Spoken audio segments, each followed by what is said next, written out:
नमस्कार, रुआ देखा तनी भोजपुरी न्यूज़.in और आज हमनी के बानी जा गोरखपुर में और यहाँ हमनी के साथे बानी जौन कि केहू कोनो परिचय खातिर मोहताज नहीं थी।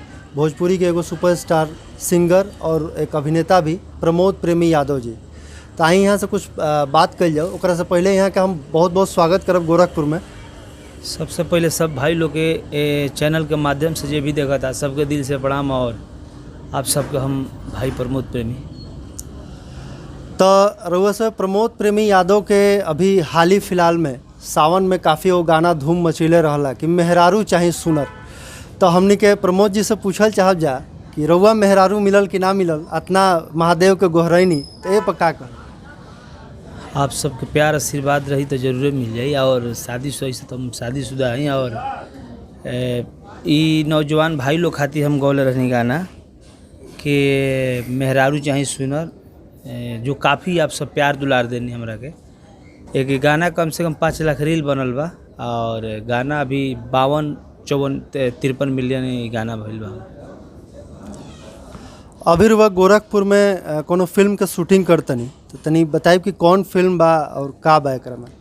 अभी हम शूटिंग करतनी अटूट रिश्ता, और जो अभी उनके गोरखपुर में जौन फिल्म के डायरेक्टर जितेंद्र गिरी जी और एज हीरो हम बने और रजनीश पाठक जी और बहुत सारे कलाकार लोग बा। एगो और ही सवाल बा हमनी के प्रमोद जी से कि काफ़ी सारा लोग अभी भोजपुरी में अश्लीलता के लेके मुखर भइल बा और राउर भी कितना सारा गाना बा जौन कि द्व्यर्थी गाना आवेला। तो अभी जौन अश्लीलता के लेके मुहिम चलता वो पर और का कहल बा। अब देखिए प्रयास करिए कि अब अच्छा से अच्छा गीत आदमी गाओ और समाज के बीच में रखो।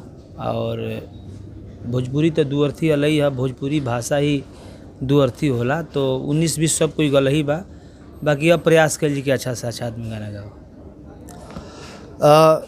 रउआ से एक चीज़ और जानल चाहब कि जौन ई भोजपुरी बा नया लइका लोग भी आवत लो, तो पहले द्व्यर्थी के तरह विभागत लो, अभी जो नया पीढ़ी आवत या ओकरा के रुआ का संदेश दिहल चाहब। कहें कि और बहुत सारा फॉलोअर बढ़े, बहुत सारा रुआ के ही प्रेरणा मान के लोग गायक बनता, अभिनेता बने के अपना मन में सपना संजोले बा, तो ओकन लोग के रुआ का बतावल चाहब। ये चाहब कि जब अगला पीढ़ी अच्छा चली तो पिछलो अच्छा चली, तो प्रयास हमन के जारी बा कि अच्छा से अच्छा चीज़ सब कोई गाओ। आ पीछे वाला जे भी और कलाकार लोग आवे अलावा वो लोग के आदमी प्रेरणा दे कि अच्छा से अच्छा तू हो लोग गावा। काफ़ी नवरात्र में भी और गाना रिलीज भइल बा, काफ़ी धूम भी मचावता, कोनो एगो गाना रुआ गुनगुनाइल चाहे। अभी गाना देखिए हमारे बहुत सारा हालांकि रिलीज बा और कल भी रिलीज होता। पर डे कंपनी से हर एक कंपनी से वो गाना हमारा रिलीज होता है। वो गाना अभी बड़ा बढ़िया चलता। वो प्रमोद प्रेमी एंटरटेनमेंट से गाना आइल बा हमार। हर की जाई बाजार से ले आई ये बलमुआ, देखी काला सावा फूटल बा।